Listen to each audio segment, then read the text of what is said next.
देखिए best revision video का ये पार्ट सेकंड है और आई होप आप सभी ने पहला पार्ट देख लिया होगा। पहली क्लास पर आप सभी का बहुत ही शानदार रेस्पॉन्स रहा, जो कि कमेंट सेक्शन से देखने पर पता भी लगता है। तो पहला क्वेश्चन आज की क्लास का देखिए क्या दिया हुआ है आपको कि एक ट्राइंगल है LMN, जिसमें L और N के जो समद्विभाजक हैं यानी एंगल बाइसेक्टर हैं, उनके द्वारा 112 डिग्री के कोण पर प्रतिच्छेद करते हैं। तो M की माप आपको निकालनी है। देखिए ये बहुत ही स्टैंडर्ड सवाल है और बहुत बार रिपीट होता है। अब देखिए समझिए क्या मामला है इसमें। ये L रहा, ये M, L और N दिया हुआ है ना, तो यहाँ पे आप M लिखोगे, ये L हो गया, M हो गया, N। देखो L और N के समद्विभाजक बाइसेक्टर आप कहोगे ठीक है, ये वाली वैल्यूज़ होगी 112 डिग्री पर। तो यहाँ पर ये जो पॉइंट बन रहा है ना, ये आपके पास 112 डिग्री है, ये वाला एंगल। तो आपको एक चीज़ पता है कि जब एंगल बाइसेक्टर जब मीट करते हैं, तो यहाँ पर जो अंदर की तरफ एंगल बाइसेक्टर मीट करते हैं, तो ये वाला जो एंगल होता है ये कितना होता है। देखो इसके सामने वाला है ये, तो क्या हो जाएगा 90 प्लस LMN है ये, सॉरी ठीक है, 90 प्लस M/2 हो जाएगा। इतनी बात ठीक है। तो ये वैल्यू आपको दे रखी है 112 के इक्वल। तो M/2 की वैल्यू आप कहोगे यहाँ पे कितनी दे रखी है 22। तो M की वैल्यू आप बता दोगे यहाँ पे 44 हो जाएगी। आंसर आपका ऑप्शन नंबर C हो जाएगा। ये तो इस सवाल की बात होगी, लेकिन और चीज़ें और समझिए इस सवाल में क्या क्या हो सकती हैं। जब आपसे केवल नॉर्मल एंगल बाइसेक्टर की बात करें, तो आप जो अंदर वाले एंगल बाइसेक्टर उनके बारे में बात करेंगे, ठीक है। तो यहाँ पर ये वाला पॉइंट, तो यही पॉइंट आपका इन सेंटर होता है, ठीक है, इन सेंटर भी बोलता हूँ इसको। तो कभी कभी आपसे ये भी बोल सकता है कि यहाँ पे जैसे बोल दिया था कि एंगल बाइसेक्टर मीट करते हैं, तो यहाँ पर ये एंगल बन रहा है। या फिर ऐसे भी हो सकता है कि इन सेंटर पर बनने वाला एंगल इतना है, तो भी वही बात है, ठीक है, उसमें कुछ फ़र्क नहीं है। या फिर मैं ऐसे भी बोल सकता हूँ कि इन सेंटर पर बनने वाला एंगल होता है वो सामने वाला, जैसे कि यहाँ पे ये ABC है, तो ये वाला एंगल इन सेंटर पर बनने वाला ये क्या हो जाएगा 90 प्लस A/2 हो जाएगा। एक केस ये हो गया। इसके साथ साथ आपको दो केस और याद होंगे, मैंने आपको कई बार रिवीजन भी कराया है। कौन सा? देखो पहला केस ये रहा, दूसरा ये रहा, दूसरा केस मैं यहाँ पे बना देता हूँ, ठीक है, तीसरा केस ये रहा। तो पहला केस तो क्या है कि आपको पता लग गया कि अंदर वाले एंगल बाइसेक्टर मीट करते हैं, तो यहाँ पे ये वाला एंगल होता है ये 90 प्लस A/2, ये हो जाएगा अगर ये A पॉइंट है। लेकिन कभी कभी क्या होता है कि बाहर वाले एंगल बाइसेक्टर मीट कर रहे हों, तो वो सवाल में बोल देगा आपसे, तो यहाँ पर ये एक एंगल बनता है, तो इसकी वैल्यू अगर आपसे पूछ ले तो ये क्या होगी, ये हो जाएगी 90 माइनस A/2। तो ये भी ध्यान रखना है आपको कौन से एंगल बाइसेक्टर की बात हो रही है। कुछ भी नहीं बोला है तो आप अंदर वाले एंगल बाइसेक्टर ही लोगे यहाँ पे। अगर स्पेशली बोला है बाहर वाले एंगल बाइसेक्टर, तो ये वाली वैल्यू हो जाएगी। दूसरा एक और केस है, इसमें क्या है कि एक तो अंदर वाला एंगल बाइसेक्टर ले लिया आपने, एक बाहर वाला ले लिया, तो यहाँ पर ये मीट करेंगे, आप कहोगे हाँ, तो यहाँ पर भी एक एंगल बनेगा। जैसे ये एंगल A है, तो यहाँ पर ये एंगल बनता है, इसकी वैल्यू आपसे पूछ लेता है कभी कभी, तो ये वैल्यू डायरेक्ट होती है आपके पास A/2, ठीक है। अगर ये 60 डिग्री दे रखा है, तो ये कितना हो जाएगा, आपको कि ये वाला 30 डिग्री हो जाएगा। तो ये दोनों चीज़ें आपको समझ में आई किस तरीके से और याद रखनी है, ठीक है। एक एग्जांपल और ले लेते हैं इसका, तब और अच्छे से चीज़ें क्लियर हो जाएंगी। देखो क्वेश्चन नंबर सेकंड में क्या बोला है, ट्राइंगल ABC में A बराबर 66 है, B बराबर 50, B और C के समद्विभाजक P पर मिलते हैं, ये एंगल आपको निकालने हैं। तो वही चीज़ यूज होगी, समझना है इसको ध्यान से थोड़ा सा।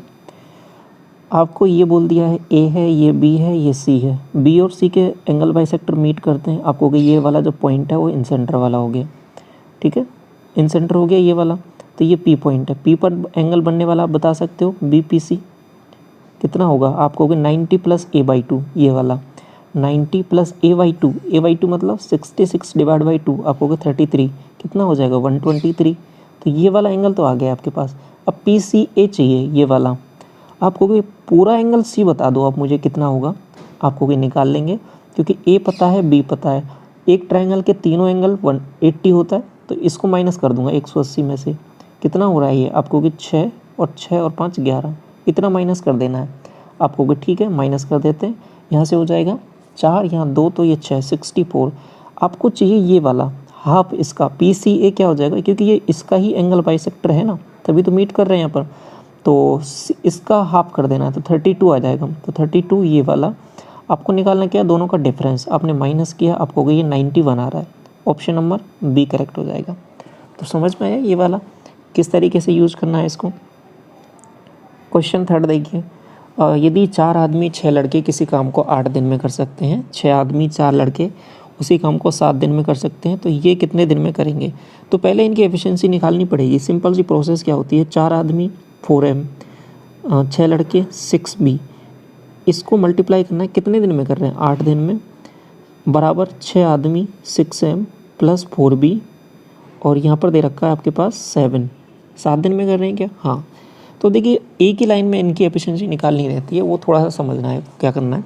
देखो m को देखो, यहाँ पे आपको 8 चौके 32, और यहाँ पे देखो 7 6 42, दोनों का डिफरेंस बताओ मुझे, आपको 10 आ रहा है, तो 10m लिखो यहाँ पे, ठीक है। इस तरीके से ही करना है आगे, ऐसा नहीं कि अब ब्रैकेट खोल रहे हो फिर इधर उधर ले जा रहे हो, एक ही लाइन में करो।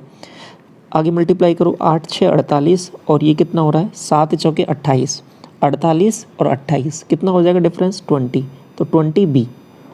अब आपको इनको इक्वल कर देना है, ये m के इक्वल b। आपको ये नहीं सोचना कि प्लस आएगा माइनस, आपने क्या देखा है कि डिफरेंस देखा है, ठीक है, तो उसी हिसाब से चीज़ें बैलेंस हो जाएंगी अपने आप। तो m और b की एफिशिएंसी यहाँ पे सीधा बता सकते हो, m अपॉन b की एफिशिएंसी कितनी आ रही है, 2:1।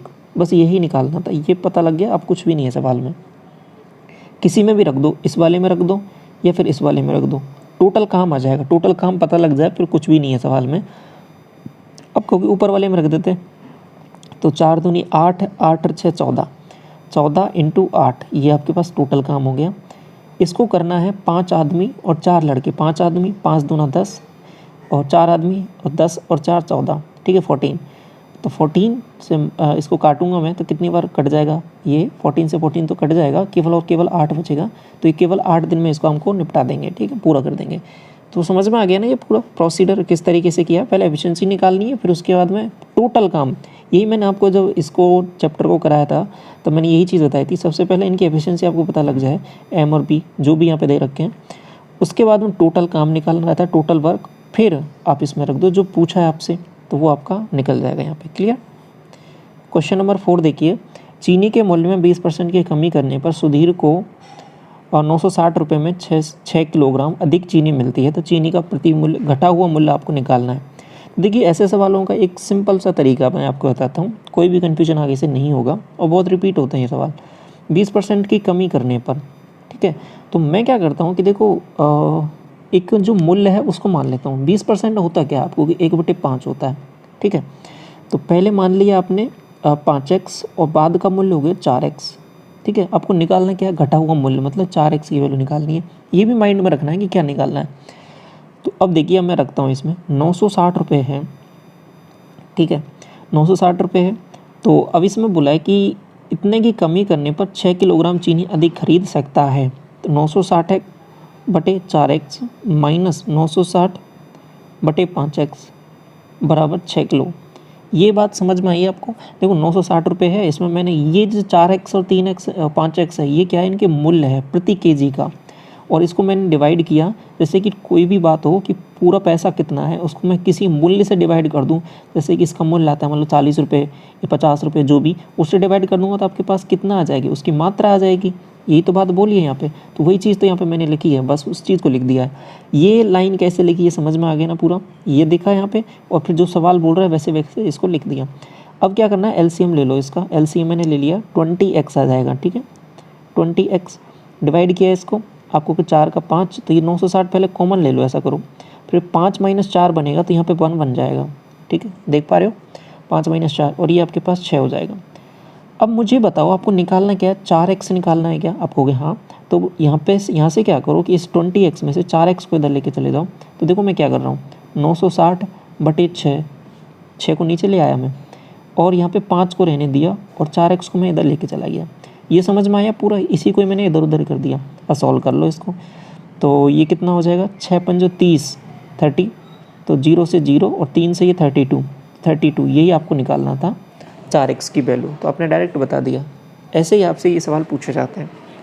क्लियर ये बात, ऐसे करना है इनको, एक ही लाइन में हो जाएंगे आगे से ही। क्वेश्चन नंबर 5 देखिए। अभी देखिए एक और चीज़ है इसमें कि आपसे पूछा था इसमें घटा हुआ मूल्य। अगर आपसे पूछता कि पहले कितना मूल्य था घटने से पहले, तो आप 5x की वैल्यू निकालते हैं इसमें, ठीक है, कोई कन्फ्यूजन नहीं है ना। जैसा सवाल पूछा है वैसा ही आपको निकालना है। 5वें सवाल में बोला है आपसे कि 8000 रुपये की राशि है 10% वार्षिक दर पर इतने वर्ष में प्राप्त साधारण ब्याज और चक्रवृद्धि ब्याज के बीच में अंतर। देखिए क्या कर सकते हो कि तरीके बहुत सारे हैं इस सवाल को देखने के, लेकिन मैं आपको बताऊंगा कि कौन से तरीके हैं जो थोड़ा सा सॉर्ट हो जाएगा ये। एक तरीका तो क्या है कि पहले आप SI निकाल लो, ठीक है, बहुत आसान सी वैल्यूज हैं, 8,000 है, 10% की रेट है, ये टाइम दे रखा है, SI निकल जाएगा। CI भी निकाल लो, CI भी निकालना सीखा है आपने तो हो जाएगा सवाल, कोई परेशानी की बात नहीं है। लेकिन मैं थोड़ा और शॉर्ट कैसे करूँगा, मैं काम करता हूँ इफेक्टिव रेट पर, ठीक है, इफेक्टिव रेट पर काम करता हूँ। तो एक बार ही कैलकुलेशन करूँगा मैं, क्या करता हूँ, देखो SI में क्या हो जाएगा, 10% की रेट है तो 10% की रेट, और ये मामला कितना हो जाएगा, 5 दूना 10, 10 दो 12, 12/5। तो इफेक्टिव रेट यहाँ से कितनी आ जाएगी, 5 से काटा 2 बार, 12 दूना 24, 24। तो मैंने क्या किया कि ये जो 8,000 दे रखा है ना, इसका अगर मैं कितना निकाल लूँ, 24%, ठीक है, 24% अगर मैं निकाल लूँ तो मेरे पास डायरेक्ट ऐसा ही आ जाएगा। लेकिन मैं अभी नहीं निकाल रहा, मैं केवल इफेक्टिव रेट, क्योंकि डिफरेंस ही निकालना है, तो इसकी इफेक्टिव रेट निकाल लिया और CI की भी इफेक्टिव रेट निकाल लेता हूँ, फिर दोनों का डायरेक्ट डिफरेंस कर दूंगा तो आंसर आ जाएगा मेरा।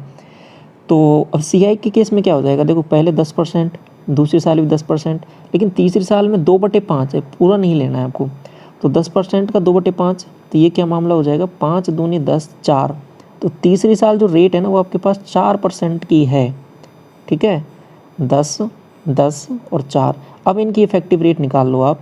अगर इफेक्टिव रेट निकाल लेते हो फिर सवाल में कुछ भी नहीं है। 10 10 से कितनी बन जाएगी, 21 बनेगी क्या।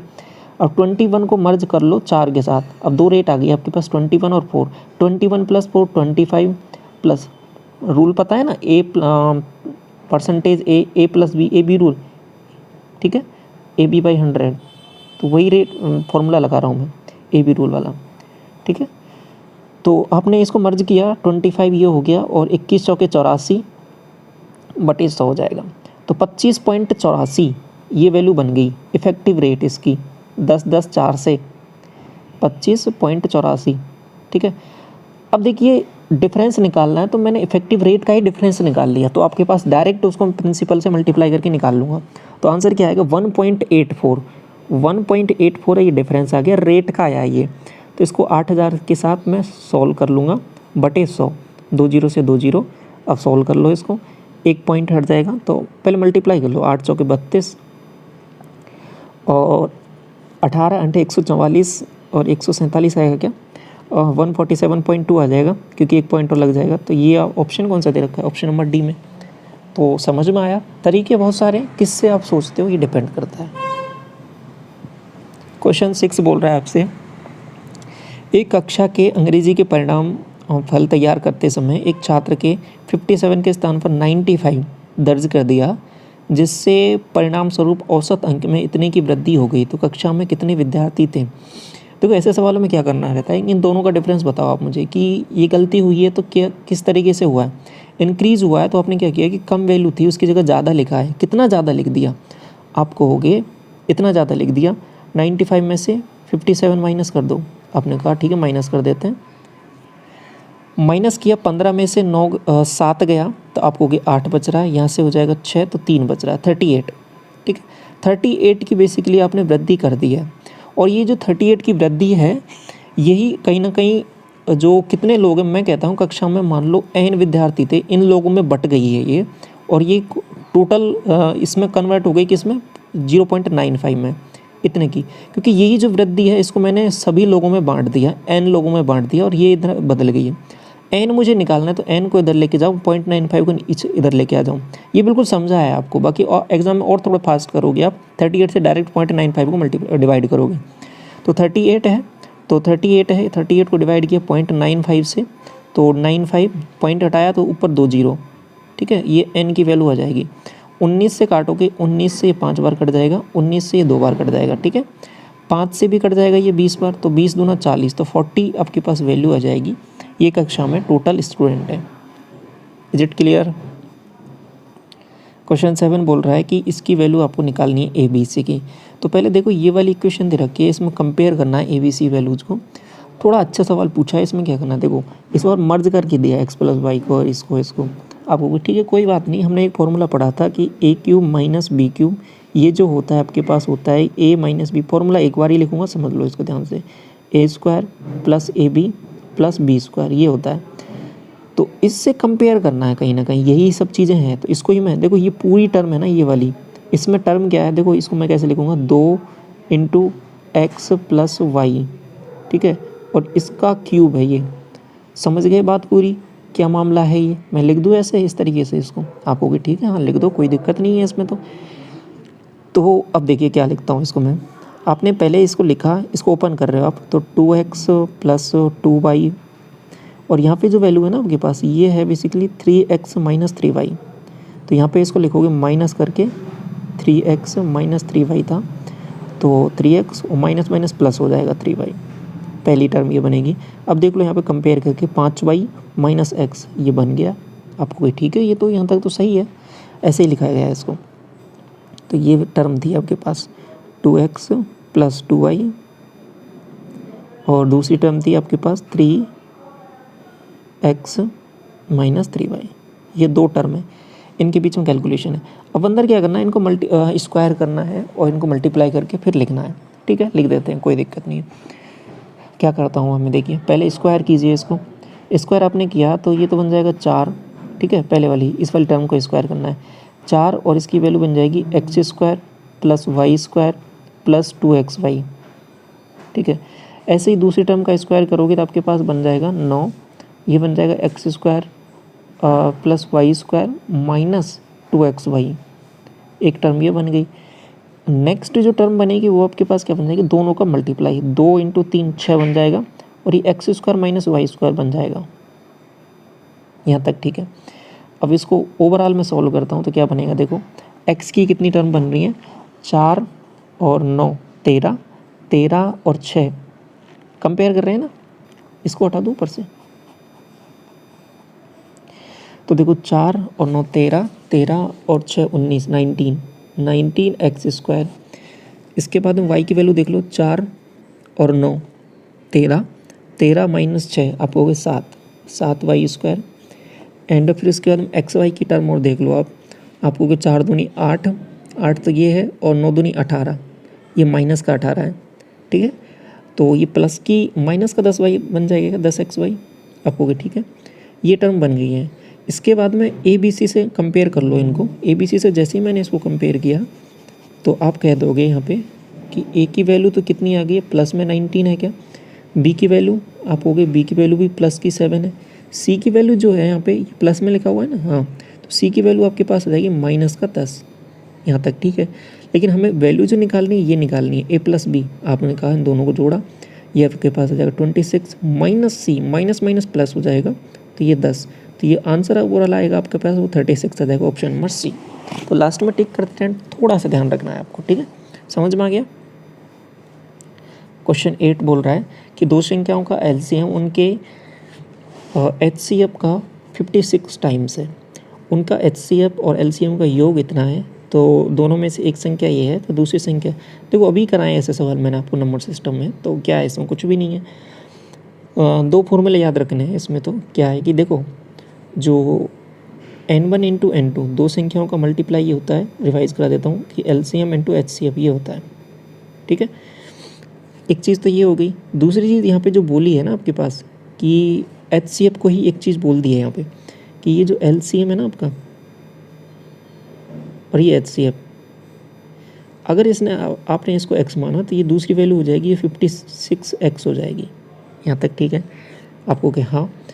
अगर ये 56x हो रही है, एक और चीज़ बोलिए कि इन दोनों का योग एलसीएम और एचसीएफ का आपने दोनों को जोड़ा तो 57x हो रहा है, और यही आपके पास 171 के इक्वल दे दिया। 19 से काट लो 3 बार, 19 से ये 90 बार, तो x की वैल्यू आपने यहाँ पे 30 निकाल ली है। x की वैल्यू जैसे 30 निकाली तो आपके पास वैल्यू पता लग गई है इनकी, ठीक है, एलसीएम की और एचसीएफ की। तो यही चीज़ आप यहाँ पे यूज़ कर लोगे। n1 पहला नंबर 240 दे रखा है, n2 दूसरा नंबर निकालना है, एलसीएम आपके पास कितना हो जाएगा 56 इंटू 30 है ना। एंड दूसरी वैल्यू जो है, दूसरी वैल्यू कौन सी है आपके पास, ये वाली है ना एचसीएफ, ये 30 ये निकालना है। तो 1 0 से 1 0, 3 से आपने इसको काटा कितनी बार, 8 बार, ठीक है, और 8 से इसको काटा 8 7 56, 7 से 3 को मल्टीप्लाई किया 210 आ रहा है क्या। तो n2 दूसरा जो नंबर है वो 210 हो जाएगा, ठीक है, ऐसे निकाल लोगे। क्वेश्चन 9 बोल रहा है आपसे कि 8 अंकों वाली संख्या 72 से डिविजिबल है तो y के अधिकतम मान के लिए देखो मैंने एक चीज़ बताई थी नंबर सिस्टम में, अगर y यहाँ पे कुछ ऐसी पॉसिबिलिटी होगी जिसमें आपको y के लिए बोलेगा कि उसकी 2 वैल्यूज़ पॉसिबल हो, तो वहाँ पे आपको कंडीशन दे देगा कि y की कौन सी वैल्यू आपको लेनी है। जैसे कि सवाल में बोल दिया है कि मैक्सिमम वैल्यू लेनी है। ऐसा क्यों बोला है? क्योंकि यहाँ पे y की 2 वैल्यू पॉसिबल होंगी। अगर पॉसिबल नहीं होंगी, केवल एक वैल्यू होगी, तो आपको डायरेक्ट बोलेगा कि यहाँ पर ये डायरेक्ट वैल्यू कैलकुलेट कीजिए। तो ये बात समझ में आ गई। ये कब बोलेगा मैंने आपको पहले ही बताया था। तो अब यहाँ पे देखिए सबसे पहले 72 है। 72 है तो मतलब आप क्या दोगे, 8 से भी डिविजिबल, 9 से भी डिविजिबल। तो यहाँ पे वैल्यू मैं क्या रखूँ y की, तो आप कहोगे y की मैक्सिमम वैल्यू रखनी है। तो मैं मैक्सिमम से स्टार्ट करता हूँ, 9 से स्टार्ट करता हूँ, 394, और वहीं से स्टार्ट करता हूँ। फिर जो भी मैक्सिमम होगी उसको मैं सेटिस्फाई करके देख लूँगा। 8 से डिविजिबल है क्या? आप कहोगे 8 चौके 32, 32 4 बार जाएगा, और आपके पास 7 बन रहा है। 74 डिविजिबल नहीं है, 8 ले लो, ठीक है। तो 32 6 बन रहा है। 8 मैंने जैसे ही लिया, 32 6 और ये, ठीक है, 8 आ रहा है यहाँ पे, सेटिस्फाई हो रहा है इसको, ठीक है, हो रहा है ना सेटिस्फाई। 8 चौके 32 6 बन रहा है, 8 से जा रहा है पूरा पूरा 64 टाइम्स। तो यहाँ पे वैल्यू 8, तो मैक्सिमम वैल्यूज है y की आपने ले ली है 8। यहाँ तक तो ठीक है। इसके बाद में 9 से डिविजिबिलिटी के लिए क्या करना है कि डिजिट सम करना है, वो 9 से डिविजिबल होना चाहिए। तो 8 8 8 सबको ऐड कर लो इनको। तो नंबर अभी क्या हो गया, 8 8 8, ये x, ये 5 3, ये तो वैल्यू आपने निकाल ली है 8 और 4। तो 8 16 24 32 और 40 44 44 यहाँ तक आ गया है। अब डिविजिबल होने के लिए 9 से कि x की वैल्यू मैं क्या रखूँ, आप कहोगे x की वैल्यू ऐसा करो कि x की वैल्यू 1 आ रही है क्या, क्योंकि 45 होते ही आपके पास डिविजिबल हो जाएगा, ठीक है। तो x की वैल्यू 1 रख दो। x की वैल्यू जैसे ही 1 रखोगे 8 की, और ये वैल्यू आ गई है, तो यहाँ पे आंसर आ गया आपके पास। सॉल्व कर लो, क्या बन रहा है देखो, x की वैल्यू 1 रखी, क्योंकि 45 से डिविजिबल हो जाएगा ना, तो 7 और 8 से 8 दूनी 16, 16 7 23 23। तो 23 ये ऑप्शन नंबर सी में दे रखा है। तो समझ में आ गया नहीं क्या किया है इसमें, क्लियर है। तो ऑप्शन नंबर सी करेक्ट हो जाएगा इसका। क्वेश्चन नंबर 10 देखिए कि 21 सेंटीमीटर आधार त्रिज्या और 30 सेंटीमीटर ऊंचाई वाले एक ठोस धात्विक शंकु से 5 मिलीमीटर त्रिज्या के छोटे छोटे कितने गोले बनाए जा सकते हैं। इसमें क्या करना रहता है कि आपको वॉल्यूम इक्वल करना रहता है। किसी चीज़, एक चीज़ से दूसरी चीज़ ट्रांसफॉर्म कर रहे हो, किसी एक चीज़ का मटेरियल दूसरी चीज़ में आप डाल रहे हो, ठीक है। तो इसमें आप वॉल्यूम इक्वल करते हो। तो अब यहाँ पे वॉल्यूम किसका इक्वल करना है, देखो पहली चीज़ है वो आपके पास एक कोन है। कोन का वॉल्यूम क्या होता है, आपको कि pi R square H divide by 3 है ना। तो इक्वल कर देता हूँ, देखो पाई 22/7 आर स्क्वायर आपको 21 इंटू 21 इंटू एच आपको 30, इसको इक्वल कर देना है। ठोस धात्विक शंकु से 5 इसके गोले बनाने हैं, ठीक है। तो 4/3 पाई रखोगे 22/7। तो थोड़ा थोड़ा आगे करने पर सवालों को आपको कुछ चीज़ें तो ऐसी हैं जो आप डायरेक्ट ही हटा सकते हो, जैसे कि पाई को हटा दोगे, 3 को हटा दोगे, लेकिन थोड़ा प्रैक्टिस करने के बाद में सब चीज़ें पता लग जाएंगी। 4/3 पाई आर क्यूब आप कहोगे यहाँ पे 5 मिलीमीटर दे रखा है। अब मिलीमीटर है तो इसको बदलना पड़ेगा सेंटीमीटर में, क्योंकि यूनिट सेम होनी चाहिए। आप कहोगे ठीक है, तो ये 5 इंटू 5 इंटू 5 तो ये हो जाएगा, यहाँ तक तो ठीक है। लेकिन इसको बदलना भी पड़ेगा, तो मैं क्या करूँगा, डिवाइड कर दूंगा 10 इंटू 10। ये क्यों किया है, और मल्टीप्लाई एन, मैं कहूँगा कि एन गोले बनते हैं। ये 10 से डिवाइड क्यों किया, 10 10 10, क्योंकि 1 सेंटीमीटर में 10 मिलीमीटर होते हैं। सिंपल सी बात हो गई, यहाँ तक ठीक है। तो अब सॉल्व किया इससे 5 5, ये 2 2, तो ये 4 खत्म, ठीक है। 5 से ये 2 बार, यहाँ तक ठीक। अब इसको सॉल्व कर लो आप। सॉल्व किया आपको कि 21 21, आपको कि 441, ठीक है। 441 को 6 से मल्टीप्लाई करना है, और 60 से बेसिकली 0 आ जाएगा। 6 6 चौके 24, 2 24 और 2 26। तो आंसर ये आ जाएगा 26,460। ऑप्शन नंबर बी करेक्ट हो जाएगा। तो इतने गोले बनाए जा सकते हैं, ठीक है। क्वेश्चन नंबर 11 बोल रहा है कि इसमें सॉल्व करके बताना है। देखिए ये जो सवाल है ना, एक ऐसा सवाल है जो कई बार रिपीट हुआ। अभी देखो CHSL अभी लेटेस्ट जो हुआ है उसमें पूछा गया था, CGL में पूछा गया है, मेंस में पूछा गया है। तरीका क्या है कि बहुत आसान है। पहली बार देखोगे तो ऐसा लगेगा कि क्या पूछे, लेकिन बहुत आसान है। जिन्होंने पहले देखे हैं ये सवाल देखो यहाँ पे ये जो वैल्यू है ना -1 ऊपर वाली, इसको देखो थोड़ा गौर से, इसमें क्या है, कट जाती है वैल्यूज। तो ऊपर वैल्यूज़ को देखोगे थोड़ा गौर से, ये -1। आपको एक फॉर्मूला पता है क्या कि sec स्क्वायर थीटा बराबर क्या होता है 1 + tan स्क्वायर थीटा। आपको कि हाँ ये तो पता है। इसमें मैं क्या करता हूँ sec square tan square theta, या फिर मैं ऐसा कहूँ कि कैसे भी लिख लो इसको, चलो आपकी मर्जी है। ये तो sec square theta minus tan square theta, tan square theta को उधर लेके चला गया तो ये 1 आ गया। आपको कि हाँ यहाँ तक ठीक है। अगर आपको -1 की वैल्यू चाहिए तो मैं इसको ऐसे लिख दूंगा कि tan square theta minus sec square theta. आपको कि बिल्कुल लिख दो, तो वही चीज़ मैं यहाँ पे लिख रहा हूँ, ठीक है। तो वही चीज़ मैं यहाँ पे लिखता हूँ। तो ये बेसिकली क्या बन जाएगा, देखो ये -1 है ना, -1, इसके जगह मैंने क्या लिख दिया कि tan square theta minus sec square theta. तो इसको मैंने बदल दिया, इस -1 की जगह क्या लिख दिया, tan square theta minus sec square theta. ऐसा लिखने पर अब इसको मैं क्या लिख सकता हूँ, a + b a - b से लिख सकता हूँ। आपको कि हाँ लिख तो सकते हो। तो मैं क्या लिखता हूँ इसको, देखो t और s लिखता हूँ, t + s और t - s, और पहले ही एक वैल्यू ये लिखी हुई है, तो ये क्या है t + s, ठीक है, इतना है। अब इसमें से t + s कॉमन ले लो आप, t + s कॉमन ले लिया तो अभी ऊपर क्या बन जाएगा, देखो ये तो 1 बन जाएगा, ठीक है, और ये क्या बन जाएगा 1 + ये क्या बन जाएगा आपके पास t - s।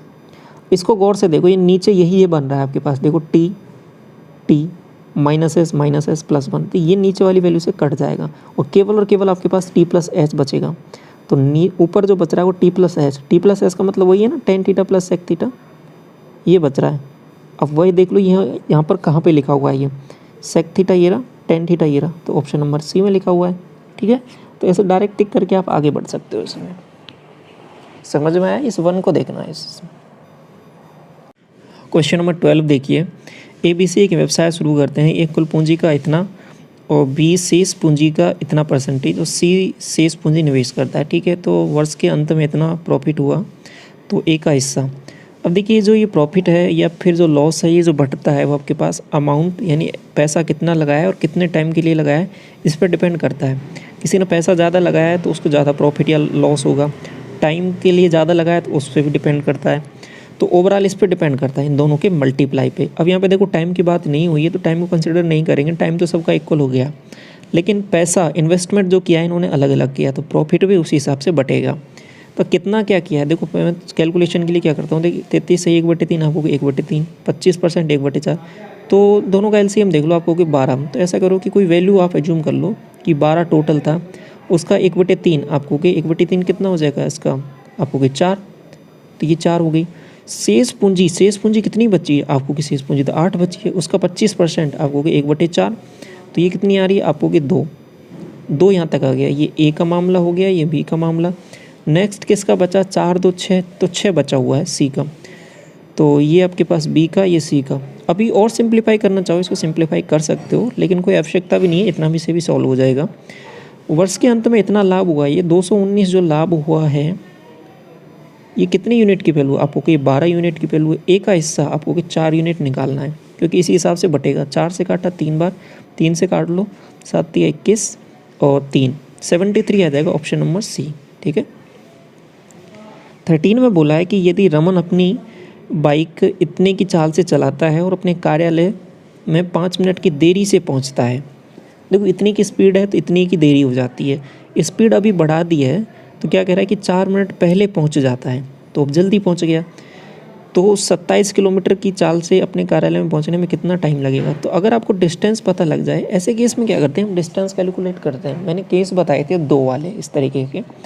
देखो ये एक पर्टिकुलर टाइम होता है, टाइम को कंसिडर करना है पहले तो इनमें मैंने 2 फॉर्मूले बताए थे आपको। 2 फॉर्मूले कौन से हैं, देखो डिस्टेंस के 2 फॉर्मूले, ध्यान रखना कि xy/x + y इंटू टी और डिस्टेंस बराबर xy/x - y इंटू टी। आपको ये टी और टी क्या है, देखो x और y तो 2 स्पीड है। अगर मैं उन दोनों स्पीडों का नीचे टोटल कर रहा हूँ, ठीक है, समझ रहे हो, सवाल में अगर मेरे पास वैल्यू है वो टोटल वाली दे रखी है, तो मैं यहाँ पर टाइम लूँगा, वो कौन सा लूँगा, टी, मतलब टोटल टाइम से डील करूँगा। बहुत ही इंपॉर्टेंट बात है ये, देखिए बहुत बड़े सवाल, बहुत ही डिफ़िकल्ट सवाल जिनकी लैंग्वेज आपको समझ में नहीं आ रही, लेकिन ये 2 कॉन्सेप्ट आपको याद है ना, तो उन सवालों में कुछ भी नहीं लगने वाला आपको। आप सोचोगे इतने आसान हो सकते हैं कि इन दोनों फार्मूले से? बिल्कुल, मैं कहूँगा कि ये बिल्कुल ऐसे दो फार्मूले हैं जो इनको आप थोड़ा अच्छे से समझ लो तो उसके बाद सवाल में कोई ऐसा बचता ही नहीं है कि वो आपसे यहाँ पे ना बने। ठीक है, मैंने आपको ये पहले ही जब टाइम स्पीड डिस्टेंस चैप्टर कराया था तो इन दोनों फार्मूले की बहुत इंपॉर्टेंस बताई थी। सभी सवाल जो अच्छे लेवल के हैं वो सभी इन फार्मूले से कुछ भी नहीं बचता, उन सवालों में बहुत ईजिली बन जाते हैं। ठीक है, बहुत ईजी हो जाती है उनकी लैंग्वेज इनके बाद समझने के बाद में। तो अभी क्या है कि अगर सवाल में दोनों स्पीडों का टोटल हमें ज्ञात हो तो टाइम कौन सा कंसिडर करेंगे? टी। ठीक है, अगर टी दे रखा है तो यहाँ पे नीचे प्लस भी हो जाएंगी। अगर टाइम का डिफरेंस दे रखा है तो यहाँ पे दोनों की माइनस वाली डिफरेंस आएगा। मतलब सिंपल सी बात क्या है, बड़ी वैल्यू में छोटी वैल्यू घटा देनी है। ठीक है, तो यहाँ से डिस्टेंस आप निकाल सकते हो उस पर्टिकुलर इंटरवल, उसकी पर्टिकुलर डिस्टेंस जो आपसे पूछी है। ठीक है, बात आ गई समझ में। अभी टी डी ये कैलकुलेशन कैसे करेंगे इसको समझ लो थोड़ा सा। जैसे कि ये एक पर्टिकुलर टाइम होता है एक्चुअल टाइम पहुंचने का, अगर दोनों टाइम इस टाइम के पीछे हों, ठीक है, ये एक्चुअल टाइम है, एक्चुअल टाइम 80, तो इससे दोनों टाइम पीछे हो। जैसे कि उसने बोला कि 24 की स्पीड से जाता है तो 5 मिनट की देरी, 26 की स्पीड से जाता है तो आपके पास बोल देता है कि 3 मिनट की देरी, 5 मिनट की देरी, 3 मिनट की देरी। अगर दोनों टाइम में देरी हो, ठीक है, दोनों ही टाइम एक टाइम के एक साइड हो तो माइनस कर देना, दोनों टाइमों को क्या कर देना, डिफरेंस निकालने के लिए माइनस कर देना आपको होगी। ठीक है, दूसरी चीज़, अगर जो टाइम है, समझना मेरी बात पूरी अच्छी तरीके से, अगर टाइम इस टाइम के एक साइड ही हो, जैसे कि देरी हो, देरी हो, जल्दी हो, तो दोनों के केस में डिफरेंस करना है। लेकिन एक में दे रखा हो देरी और एक में दे रखा हो जल्दी, ठीक है, तो फिर टाइम को क्या कर देना है, जोड़ देना है। ठीक है, क्या कर देना है, जोड़ देना है। सिंपल सी बात समझ में आ गई। तो डिस्टेंस का फॉर्मूला क्या हो जाएगा इस वाले केस में, दो स्पीड है 24 × 30, दोनों का डिफरेंस। ठीक है, दोनों का डिफरेंस कितना हो जाएगा आपको 6। टाइम, अब मुझे बताइए टाइम का डिफरेंस निकालना है तो क्या करना है, टाइम क्या है, एक देरी का है, एक क्या है, जल्दी का है। यही तो बोल रहा है, एक देरी का है, जल्दी का है, तो क्या होगा, टाइम जुड़ जाएगा। 4 और 5 9, मिनट में है तो घंटे में बदलना है क्योंकि यहाँ पे सब कुछ घंटे में चल रहा है, तो 9/60 यहाँ तक। ठीक है, 30 से काटा 2 बार, ठीक है, तो 6 दूनी 12, 12 दूना 24, ठीक है, 9 दूनी 18। तो ये डिस्टेंस आ गई है, वो आपके पास कितनी आ गई है, 18 किलोमीटर। ये तो डिस्टेंस आ गई है आपके पास। आपसे बोला है कि 27 किलोमीटर की चाल से चलने पर उसको कितने मिनट का टाइम लगेगा पहुंचने में। देखो 18 किलोमीटर की डिस्टेंस है, 27 की स्पीड से चलना है उसको, तो 18 से 9 दूनी 18, 9 तीस 27, 2/3 घंटे लगेंगे। 2/3 घंटे को 60 से मल्टीप्लाई करोगे तो मिनट में बदल जाएगा। तो यहाँ पे आप 40 मिनट भी इसको बोल सकते हो। ठीक है, ये बात ऐसे करना है इन सवालों को डील।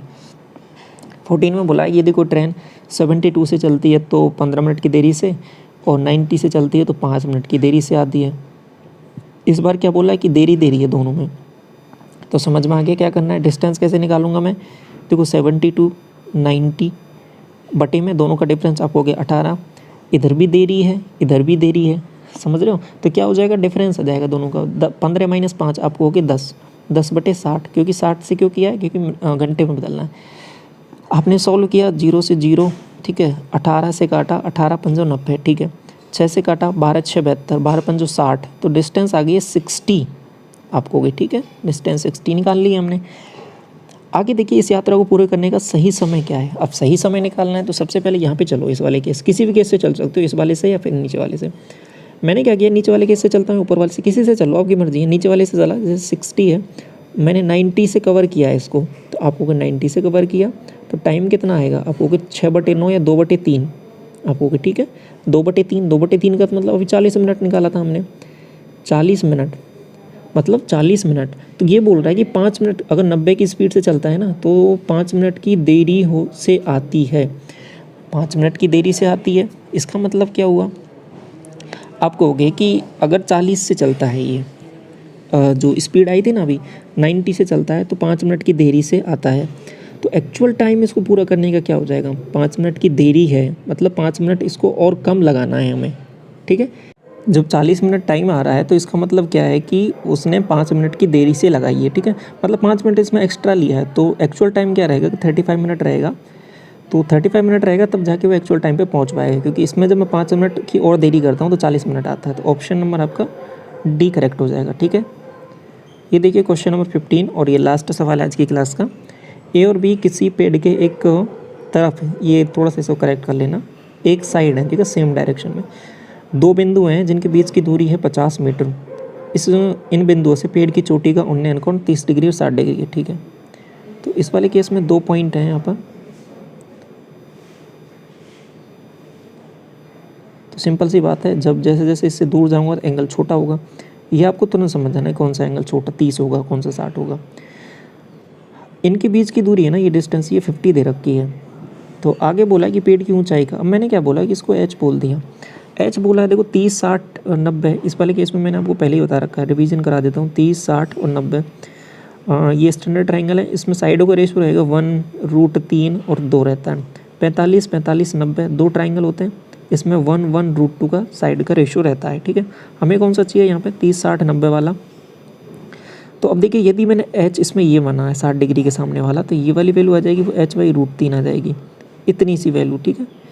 बड़े वाले में इस यहाँ से यहाँ तक वाले में चलता हूँ, इस वाले में, तो ये यदि इसके सामने की एच है, पूरे के सामने की हो जाएगी ये वाली साइड h√3, ठीक है। दोनों का डिफरेंस मैंने निकाला, तो h√3 - 1/√3, ये जो वैल्यू है आपके पास 50 के इक्वल दे रखी है। तो h की वैल्यू क्या हो जाएगी आपके पास, 3 - 1 2/√3। ये जो वैल्यू है आपके पास 50 के इक्वल, आप कह दोगे कि h की जो वैल्यू आ रही है वो आपके पास 25√3 आ गई है। यहाँ तक ठीक है, h की जो वैल्यू है 25√3 आ गई है, ठीक है। अब जल्दबाजी में ये टिक करके मत आ जाना, क्योंकि सवाल में ये पूछा है कि पेड़ की ऊंचाई का 40% चाहिए आपको। तो 25√3 इसका 40% मतलब 40/100, 25 चौके 100, ठीक है। तो 4 से काटूंगा 10, तो 10√3 आंसर आएगा। तो सवाल भी सॉल्व कर लो, लास्ट में टिक करते रहना, थोड़ा सा ध्यान रखना, ऑप्शन नंबर बी करेक्ट होगा, ठीक है। समझ में आया ये वाला? तो इस तरीके से करना है। ये सभी सवाल आज की क्लास में कंप्लीट होते हैं। PDF टेलीग्राम चैनल पे मिल जाएगा, और बाकी कमेंट सेक्शन में अपनी राय जरूर देना क्लास के बारे में। Thank you so much.